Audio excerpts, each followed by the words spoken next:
আশা করছি তোমরা সবাই ভালো আছো। একদিকে কোভিড-19,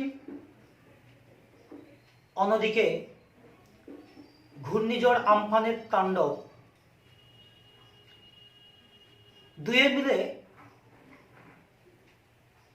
বাংলার জনজীবন আজ বিপর্যস্ত।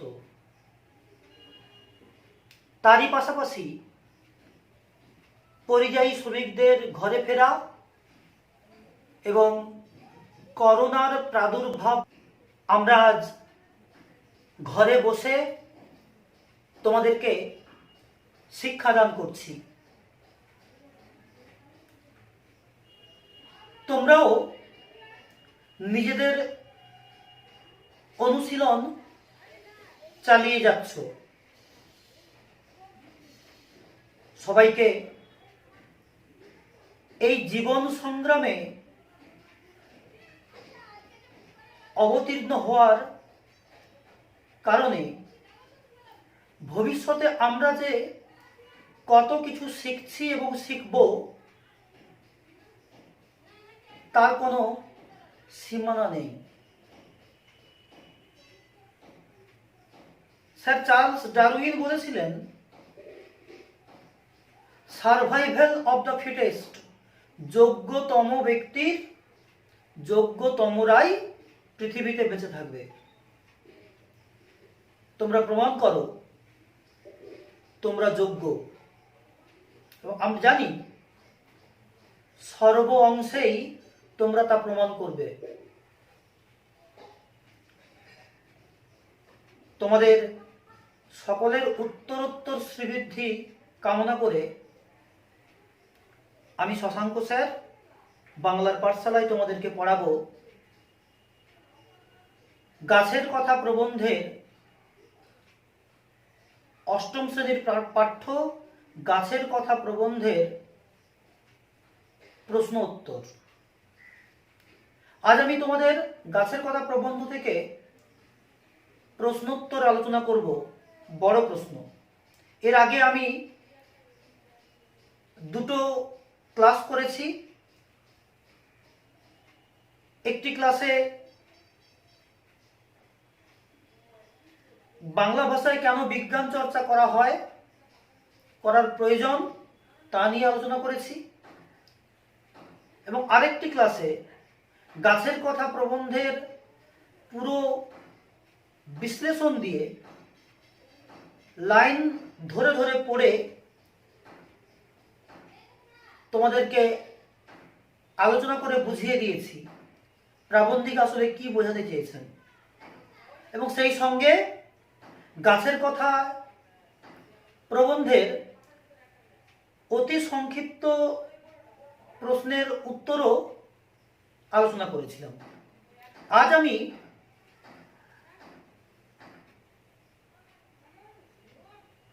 কিছু বড় প্রশ্নের উত্তর তোমাদেরকে আলোচনা করে দেব।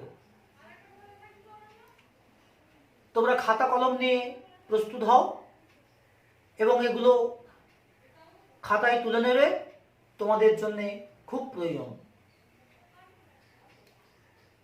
প্রশ্ন: আগে এসব কিছুই জানিতাম না। আগে এসব কিছুই জানিতাম না। কোন বিষয়টি লেখকের কাছে অজানা ছিল?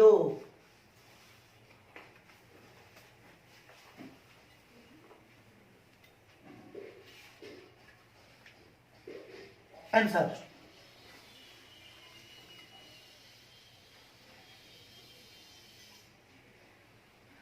অব্যক্ত প্রবন্ধ গ্রন্থের গাছের কথা প্রবন্ধে প্রাবন্ধিক বিজ্ঞানাচার্য জগদীশচন্দ্র বসু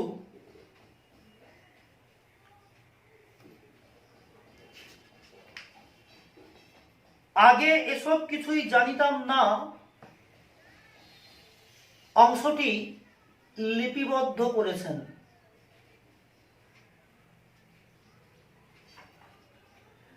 প্রাবন্ধিক বলেছেন,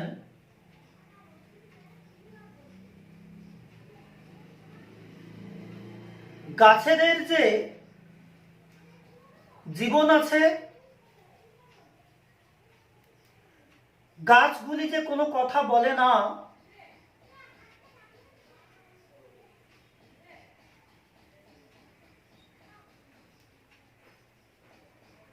প্রাবন্ধিক বলেছেন গাছগুলি কোনো কথা বলে না।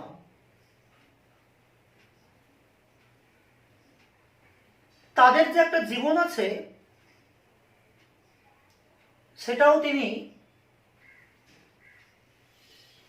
শিক্ষা লাভ করার আগে, গাছকে ভালোবাসার আগে জানতেন না।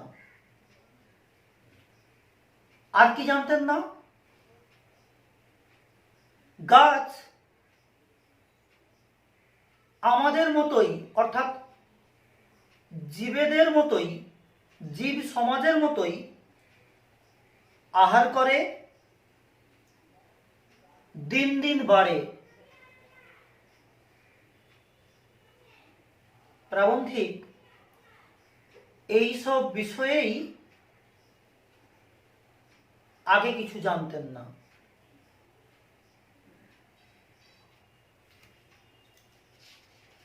পরের প্রশ্ন,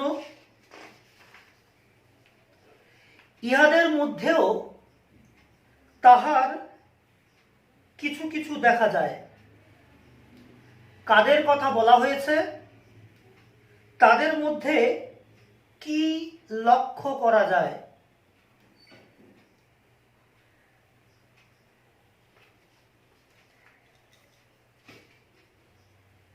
প্রথম অংশের উত্তর,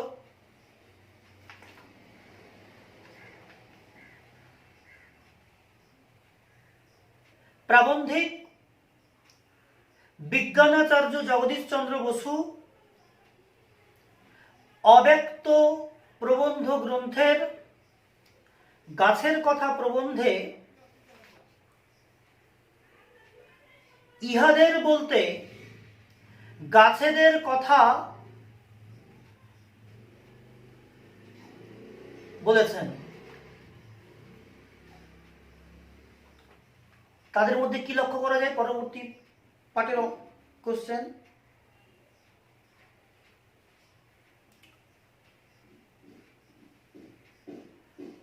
গাছেদের মধ্যে মানুষের মতোই অভাব, দুঃখ, কষ্ট পরিলক্ষিত হয়।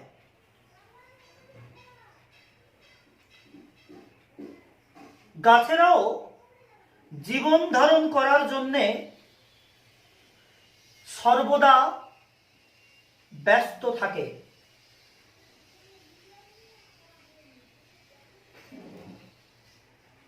আবার মানব সমাজের মতো জীবন সংগ্রামে পড়ে কিছু কিছু মানুষ যেমন চুরি ডাকাতির পথ গ্রহণ করে, গাছেদের মধ্যেও সেরকম চুরি ডাকাতি লক্ষণীয়।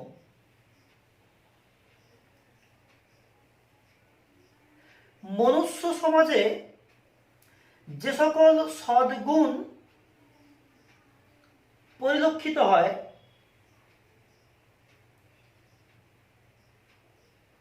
বৃক্ষ সমাজেও সেরকম সদ্গুণ আমরা দেখতে পাই। যেমন মানুষ একে অপরকে সাহায্য করে, মানুষ একে অপরের সঙ্গে বন্ধুতা পাতায়, গাছেদের মধ্যেও অপরকে সহযোগিতা করা, বন্ধুতা পাতানো, এসব গুণ পরিলক্ষিত হয়। মানুষের সর্বশ্রেষ্ঠ গুণ স্বার্থ ত্যাগ। গাছের মধ্যেও সেই স্বার্থ ত্যাগ আমরা দেখতে পাই। মানব সমাজে মা যেমন নিজের জীবন দিয়ে সন্তানকে রক্ষা করেন, বৃক্ষ সমাজেও তেমনটাই পরিলক্ষিত হয়। প্রাবন্ধিক গাছেদের মধ্যে মানুষের মতোই এরকম কিছু কিছু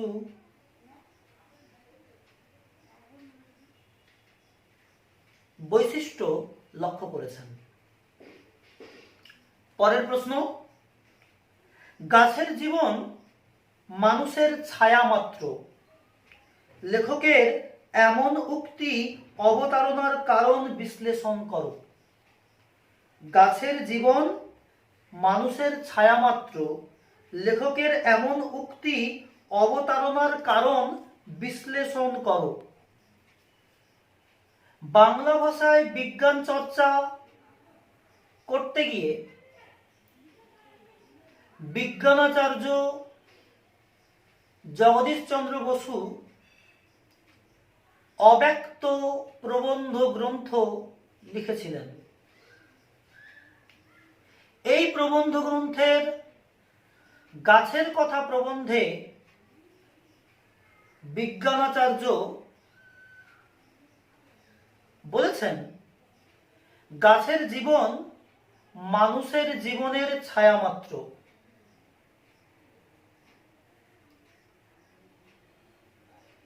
তার সপক্ষে তিনি প্রমাণও দিয়েছেন। তিনি বলেছেন, প্রথমত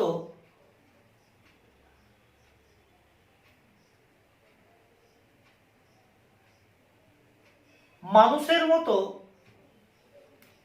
গাছের জীবনেও অভাব অনটন লক্ষ্য করা যায়। দ্বিতীয়ত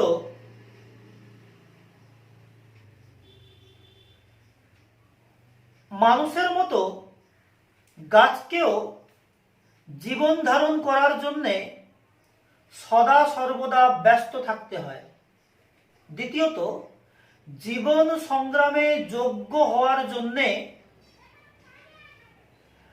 মানুষের সমাজে যেমন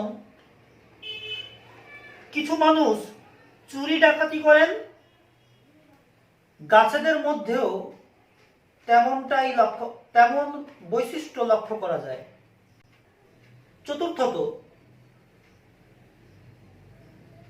মানুষের মধ্যে যেমন সদ্গুণ আছে, গাছের মধ্যেও তেমনি সদ্গুণ লক্ষ্য করা যায়।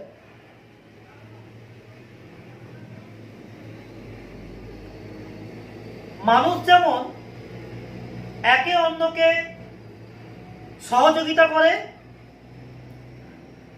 একে অন্যের সঙ্গে বন্ধুতা স্থাপন করে, বৃক্ষ সমাজেও অনুরূপ বৈশিষ্ট্য পরিলক্ষিত হয়। পঞ্চমত মানুষের মতো গাছেদের মধ্যেও স্বার্থত্যাগ পরম গুণ হিসেবে প্রাবন্ধিক দেখেছেন। ষষ্ঠত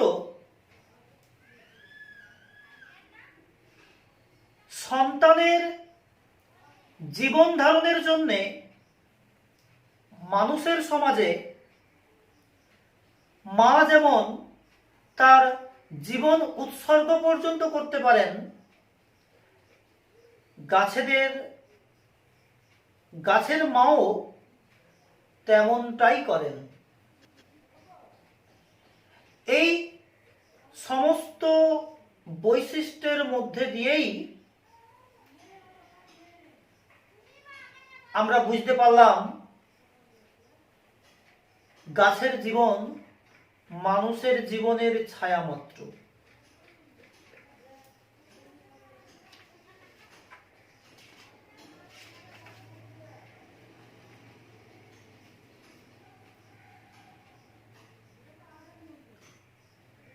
পরের প্রশ্ন, জীবনের ধর্ম কিভাবে রচনাংশটিতে আলোচিত ও ব্যাখ্যাত হয়েছে তা বিশ্লেষণ করো।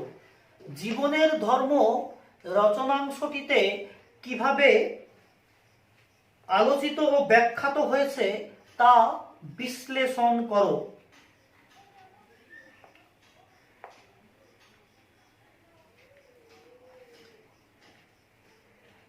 প্রাবন্ধিক বিজ্ঞানাচার্য জগদীশচন্দ্র বসু তার অব্যক্ত গ্রন্থের গাছের কথা প্রবন্ধে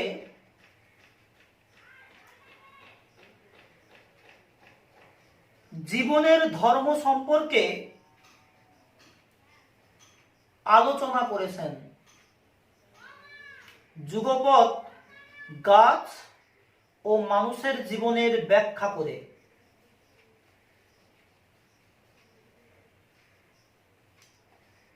প্রাবন্ধিক লিখেছেন, জীবনের ধর্ম হল গতি এবং বৃদ্ধি।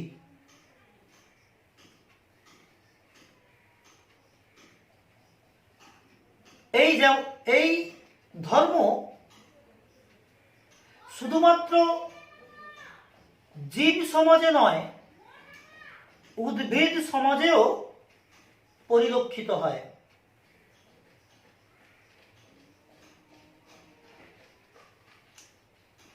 পাখির ডিমের মধ্যে যেমন জীবন সুপ্ত অবস্থায় থাকে, মাতৃগর্ভে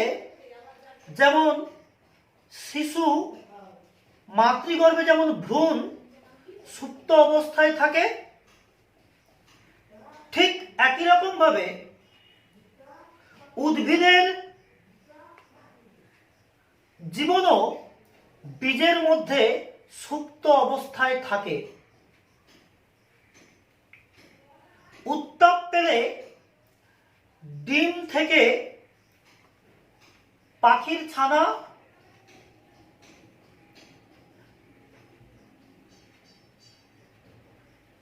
সময় হলে মাতৃগর্ভ থেকে সন্তানের যেমন জন্ম হয়, ঠিক সেভাবেই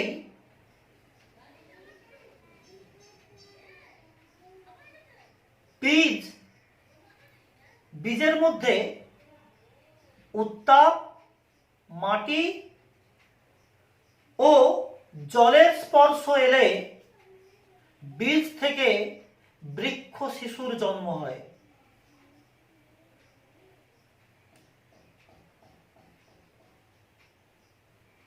জন্মের পর জীবের যেমন গতি ও বৃদ্ধি আমরা দেখতে পাই, ঠিক একই রকম ভাবে উদ্ভিদের মধ্যেও বৃক্ষ শিশুর জন্মের পর বৃক্ষের গতি ও বৃদ্ধি পরিলক্ষিত হয়।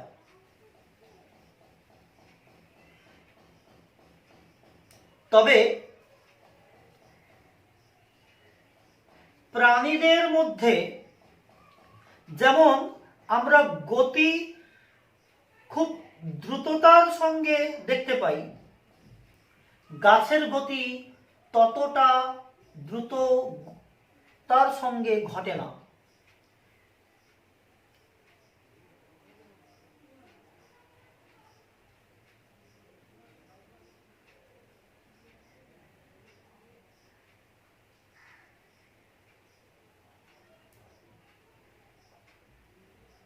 শুধু তাই নয়, আমরা জীবন ধারণের জন্য পারস্পরিক সহযোগিতার হাত বাড়িয়ে দিই, গাছেদের মধ্যেও তা পরিলক্ষিত হয়। বন্ধুতা স্থাপন, সর্বোত্তম গুণ, স্বার্থত্যাগ মানুষের মতো গাছের জীবনেও আমরা দেখতে পাই। এভাবেই লেখক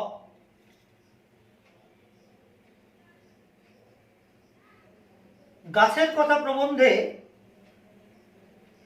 জীবনের ধর্মকে আলোচনা ও ব্যাখ্যা করেছেন। পরের প্রশ্ন,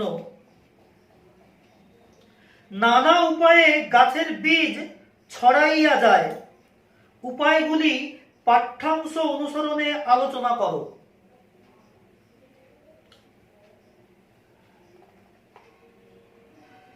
বিজ্ঞানাচার্য জগদীশচন্দ্র বসু অব্যক্ত প্রবন্ধ গ্রন্থের গাছের কথা প্রবন্ধে গাছের বীজ কোন কোন উপায়ে নানা স্থানে ছড়িয়ে পড়ে সে সম্পর্কে দৃষ্টিপাত করেছেন।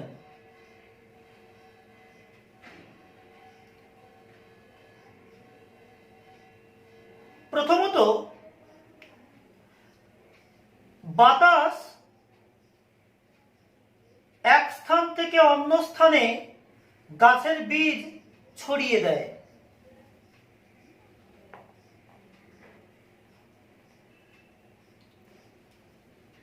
আবার দ্বিতীয়ত, কৃষকরা চাষের বীজ ছড়ান, তা থেকেও ফসল তৈরি হয়।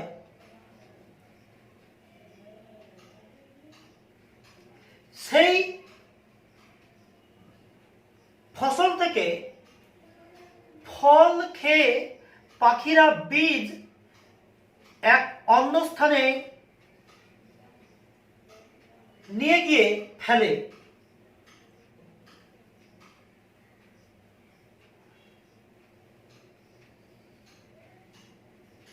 কোনো জনমানবহীন দ্বীপে।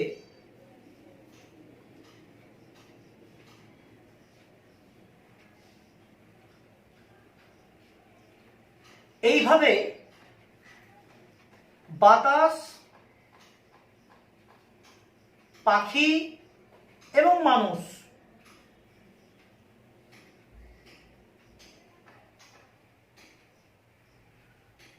নানা উপায়ে বীজের ছড়ানোর কাজে রত আছেন।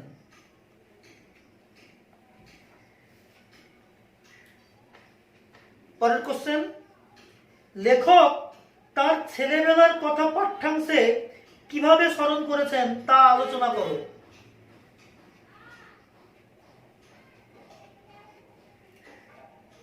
প্রাবন্ধিক আচার্য জগদীশচন্দ্র বসু তার অব্যক্ত প্রবন্ধ গ্রন্থের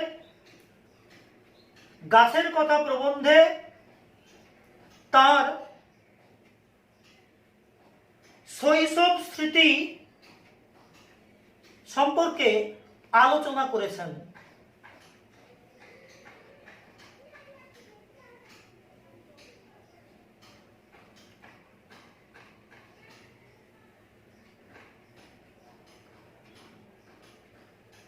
পাকা শিমুল ফল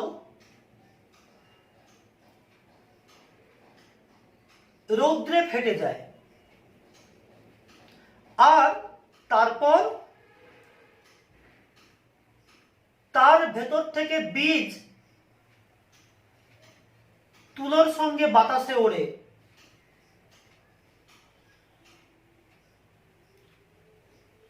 ছেলেবেলায় লেখক ও তার সঙ্গী সাথীরা সেই তুলোর সঙ্গে থাকা বীজ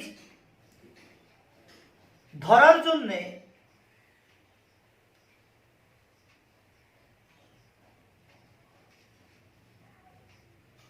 ছুটতেন।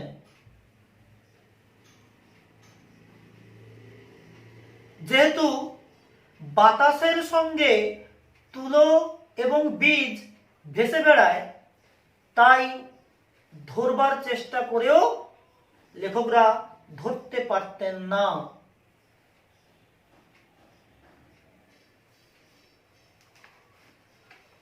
পরের প্রশ্ন,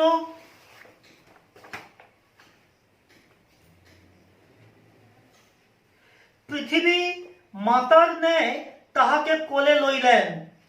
বিশ্ব প্রকৃতি সম্পর্কে লেখকের গভীর উপলব্ধি উদ্ধৃতিটিতে কিভাবে প্রতিফলিত হয়েছে তা আলোচনা করো।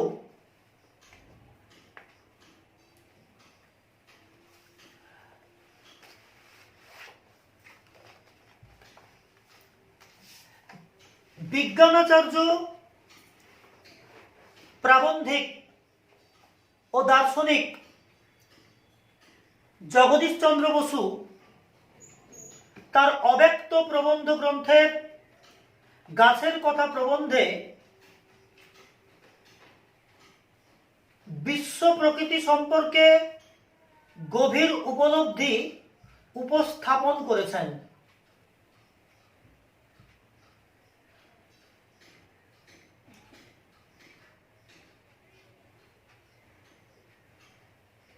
অব্যক্ত গ্রন্থের বহু রচনায় এই বিশ্ব প্রকৃতি সম্পর্কে প্রাবন্ধিক দৃষ্টিপাত করেছেন।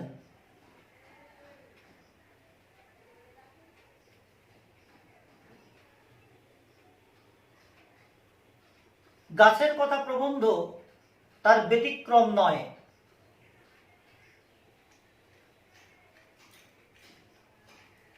আশ্বিন মাসে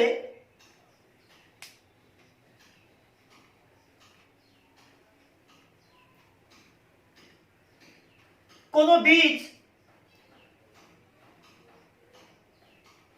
আশ্বিনের ঝড়ের সময় উড়ে যায়,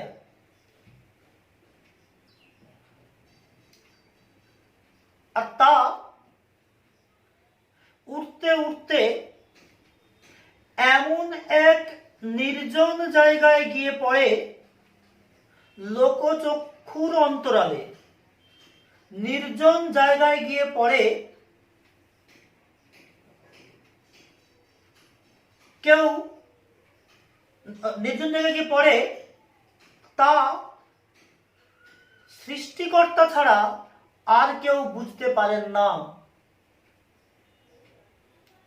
কোন কঠিন পাথরের উপর বীজটা পড়লে যতদিন না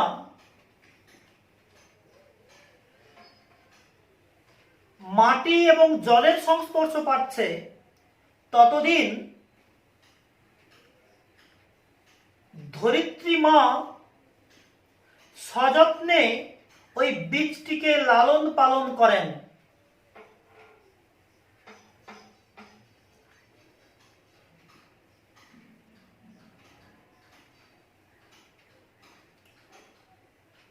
ঠিক মানব সমাজেও এমন ঘটনা পরিলক্ষিত হয়। মানব শিশু যেমন তার মায়ের কোলে লালিত পালিত হন, ঠিক সেরকম বীজটিকেও যেন ধরিত্রী মা সযত্নে নিজের কাছে লুকিয়ে রাখলেন, লালন পালন করলেন।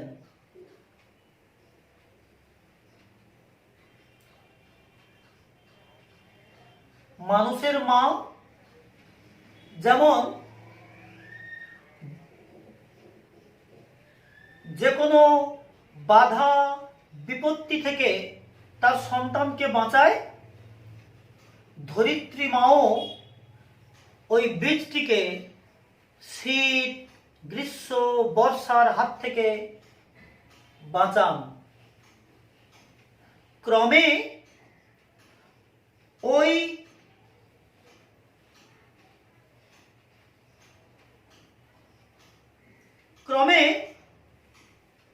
ওই বীজ যখন মাটি, জল এবং উত্তাপ পায়, তখন তা থেকে বৃক্ষ শিশুর জন্ম হয়। তাহলে তোমরা এই প্রশ্নোত্তরগুলো তৈরি করে ফেলো। পরের ক্লাসে তোমাদের সঙ্গে আবার দেখা হবে।